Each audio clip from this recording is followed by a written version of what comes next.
அனைவருக்கும் வணக்கம். வணக்கம். என்ன மொட்டையெல்லாம் போட்டு வந்திருக்கிறீங்க?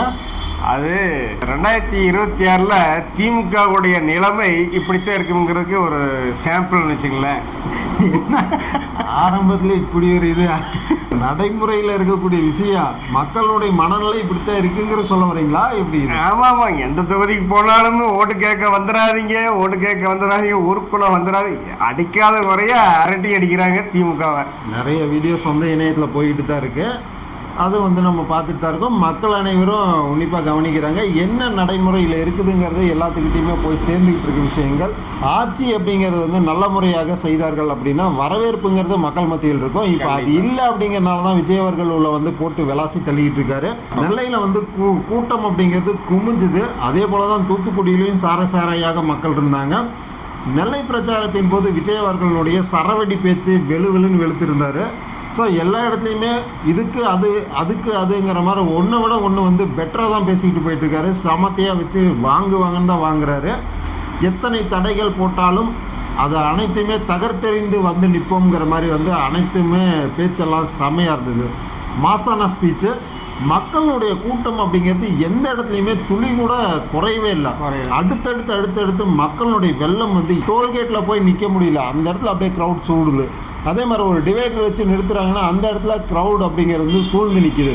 அவருக்கு சாலை எங்குமே எல்லா இடத்துலையுமே தும்முன்னு கூட்டம் அப்படிங்கிற நிறைய ஒரு முதல்வருக்கு கூட இந்த அளவுக்கு கூட்டம் அப்படிங்கிறது இல்லை. ஸோ காற்று வாங்கிட்டு தான் வாகனங்கள் அப்படிங்கிறது போகுது. அந்தளவுக்கு ஒரு மாசான மக்கள் விரும்பக்கூடிய முதல்வராகத்தான் விஜய் இன்றைக்கு இருக்கார். பாண்டிச்சேரியில் நேற்று நடைபெற்ற தேர்தல் அதனுடைய சதவீதம் அப்படின்னு பார்த்தோம்னா 89.83% வாக்குப்பதிவானது நடைபெற்றிருக்கிறதா செய்திகளை வெளியாகுது.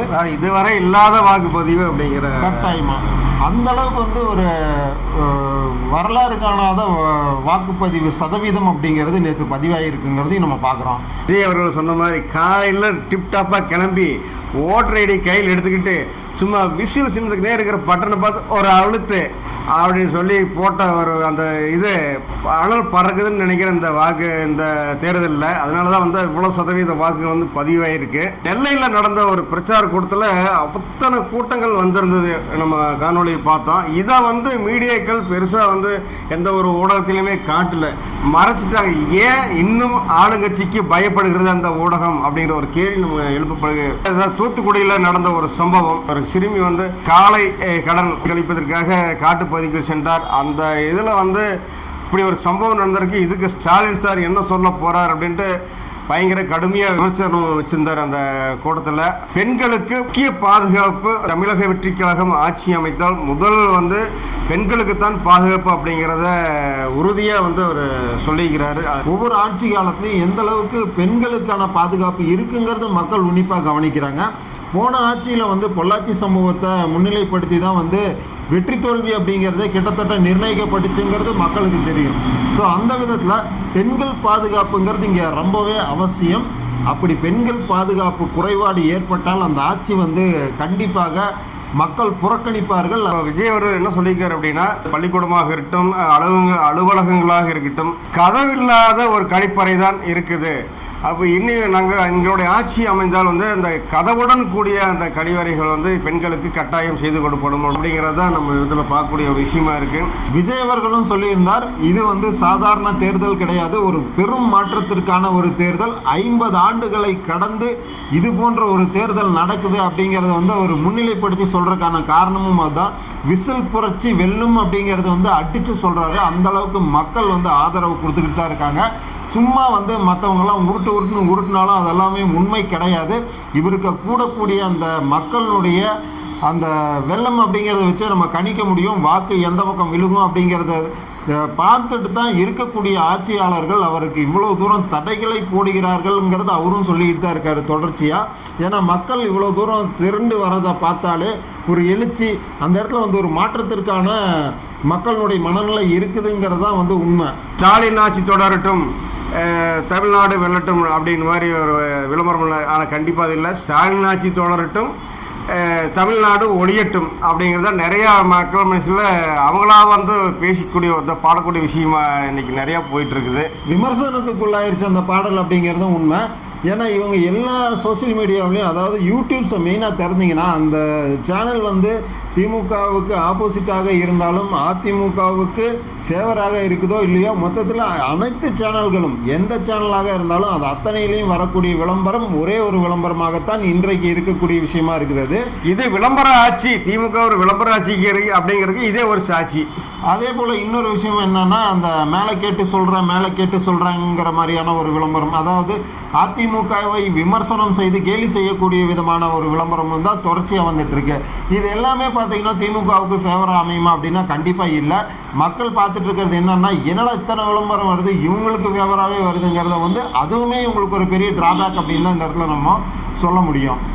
அதாவது வேண்டாத கொண்டாட்டி கைப்பட்டா குத்த கால்பட்டா குத்தன்னு கிராமங்களில் அந்த பழமொழி சொல்லுவாங்க. அந்த மாதிரி நீங்கள் வந்து டிவிகேவுக்கு எதிராக எதை முன்வைத்தாலும் அதுக்கு வந்து உங்களுக்கு ஆப்போசிட்டாக தான் மாறி வருது. அப்படி இப்போ நெல்லை பிரச்சாரத்தில் கூட ஒரு விஷயம் நடந்தது. அந்த சாலையில் நடந்து வந்தக்கூடிய ஒரு சின்ன பையன் வந்து ஏதோ ஒரு பொருளை கொடுக்குறாப்படி அந்த குழந்தையை தூக்கி மேலே விஜய் அவர்கள் தோளில் சுமந்தார். எவ்வளோ தூரம் எளிமையாக போகிறாங்கங்கிறதுக்கு அது ஒரு எடுத்துக்காட்டு. எம்ஜிஆரும் இதே போல் செய்தார். அதற்கு பிறகாக விஜய் அவர்கள் இதே விஷயத்தை வந்து செஞ்சிருக்கார் அப்படிங்கிறது நல்லாவே வந்து அவருக்கு வரவேற்பை பெற்று தந்தது.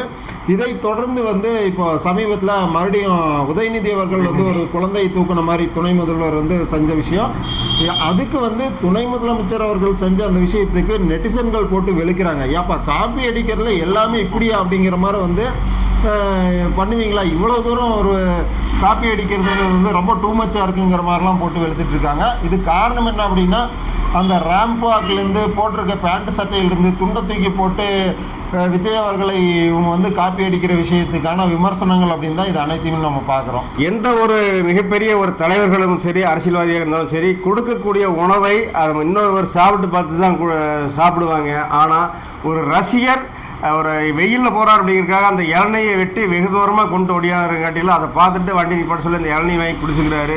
ஆனால் அந்த இளநியில் ஒரு விஷம் கலந்திருந்தால் கூட அந்த இடத்துக்கு விஜய் அவர்களுக்கு மிகப்பெரிய ஒரு ஆபத்தாகத்தான் முடிஞ்சிருக்கும். ஆனால் அவர் விஜய் என்ன சொல்லியிருக்கிறார் அப்படின்னா, நான் உங்களை நம்பித்தான் நான் வர்றேன், அதனால தான் அப்படிங்கிற மாதிரி ஒரு உங்களை நம்பித்தான் நான் வந்திருக்கிறேன் அப்படிங்கிற மக்கள் மேலே வச்ச நம்பிக்கையினால தான் அந்த இளநீ கூட வாங்கி குடிச்சுக்கிறாரு அப்படிங்கிற. அதுவே வந்து உண்மையாலுமே அது ஒரு ஆபத்தை விளைவிக்கக்கூடிய விஷயம்தான். ஏன்னா ஊடுருவிகள் எந்த இடத்துலையும் வந்து உள்ள நுழையிறதற்கான வாய்ப்புகள் இருக்கும். அதை வந்து அவர் தவிர்த்துக்கலாம். ஆனால் இப்போ கொஞ்சம் தவிர்த்துக்கிட்டு தான் வந்துட்டு இருக்காருங்கிறதும் நம்ம பார்க்குறோம். ஏன்னா அது ஆரம்பத்தில் வந்த உடனே அந்த மக்களுடைய அந்த அன்பை வெளிப்படுத்தினாங்க. அதை வந்து அவர் ஏற்றுக்கொண்டாருங்கிறதுக்கு அது ஒரு மிக சிறந்த ஒரு காணொளி தான். ஆனால் இப்போது வரக்கூடிய விஷயங்களில் ஒரு பூமாலை ஆகட்டும் அனைத்துமே ரிசீவ் பண்ணுறாரு, அதில் எந்த விஷயமும் இல்லை. கூல்ட்ரிங்க்ஸ்களை கொஞ்சம் தவிர்க்கிறாரு, அது பரவாயில்ல, நல்ல விஷயம்தான், வரவேற்கத்தக்கது. ஏன்னா அவருடைய பாதுகாப்புங்கிறது வந்து இந்த இடத்துல மிக முக்கியம். விஜய் அவர்களுக்கு இருக்கக்கூடிய ஒய் பிரிவு பாதுகாப்பு தான் தற்போதைக்கு இருந்துகிட்டு இருக்கு. இதே வந்து ஜெட் பிரிவு, அதுக்கும் மேலே வந்து ஜெட் ப்ளஸ் பிரிவுன்னு சொல்லக்கூடிய ஜெட் ப்ளஸ் பிரிவை கூட இவருக்கு வழங்கலாம் அப்படிங்கிற மாதிரி வந்து அரசியல் வட்டாரங்களில், அதாவது டெல்லி அரசியல் வட்டாரங்களில் பேசப்பட்டுட்டு வந்துட்டு இருக்கிறதா ஒரு தகவலும் வெளியாகுது. பகைவர்கள், அதாவது தீய சக்தி வந்து அதிகமாக ஊடுருவி நிறைய வேலைகளை பண்ணிக்கிட்டு இருக்குது. பல தடைகள் எல்லாம் போட்ட அதையும் தாண்டி வந்துட்டு இருக்காரு. தலைவர் வளர்ந்து வரும்போது அவருக்கு உயிர் பாதுகாப்பு அப்படிங்கிறது மிகப்பெரிய ஒரு கேள்விக்குறியாயிரும். அப்படிப்பட்ட ஒரு சூழ்நிலையில் தான் இந்த பிரிவு வந்து அவங்க டெல்லி மேலிடம் வந்து அவருக்கு பரிந்துரை பண்ணிக்கலாம் அப்படிங்கிறதுனால தான் பார்க்கப்படுது. இன்னொரு விஷயம் என்ன சொல்ல வரோம் அப்படின்னா, இந்த தொண்டர்களுடைய அந்த அன்பு வெளிப்படுத்துகிறாங்க, ரைட், அது எல்லாமே சரிதான். ஆனாலும் இவரை பின்தொடர்ந்து வராதிக வாகனங்களில் அப்படிங்கிற ஒரு விஷயம் முன்னிலைப்படுத்தி எல்லாருமே சொல்லக்கூடிய விஷயம். ஆனால் கேட்க மாட்டேங்கிறாங்க அப்படிங்கிறது தான் உண்மை. என்னென்னா அவங்களோட பாதுகாப்பை அவங்க வந்து உறுதி பண்ணிக்கணும். இந்த இடத்துல வாகனத்தில் போகிறாங்க அப்படின்னா திடீர்னு சாலையில் வந்து மக்கள் அந்த இடத்துல அவரை விஜய் அவர்களை பார்வையிடுவதற்காக வர்றாங்க. இவங்க வாகனத்தில் வேகமாக போகும்போது அந்த மக்கள் மேலே கூட மோதற்கான வாய்ப்பு இருக்குது. வாகனத்தில் போகிறவங்க தயவு செஞ்சு வந்து அவரை பின்தொடர்ந்து போகாமல் அவருக்கு வந்து வழிவிட்டாங்க அப்படின்னா நல்லது. ஏன்னா அவருக்கான தடை அப்படிங்கிறது இந்த இடத்துல தான் ஏற்படுது. ஒரு மரத்து மேலே ஏறி ஒரு தொண்டன் வந்து பார்வையிடுறதும், அதே போல் அங்கேருந்து அவன் கீழே தவறி விழுந்தானா அந்த கெட்ட பேர் அப்படிங்கிறது வந்து விஜய் அவர்கள் கூட்டத்துக்கு போய் தான் நடந்துச்சுங்கிற மாதிரியான அவப்பேரை ஏற்படுத்தக்கூடிய விதமாகத்தான் இந்த தொண்டர்கள் சில பேர் நடந்துக்கிற விஷயம் இருக்குது.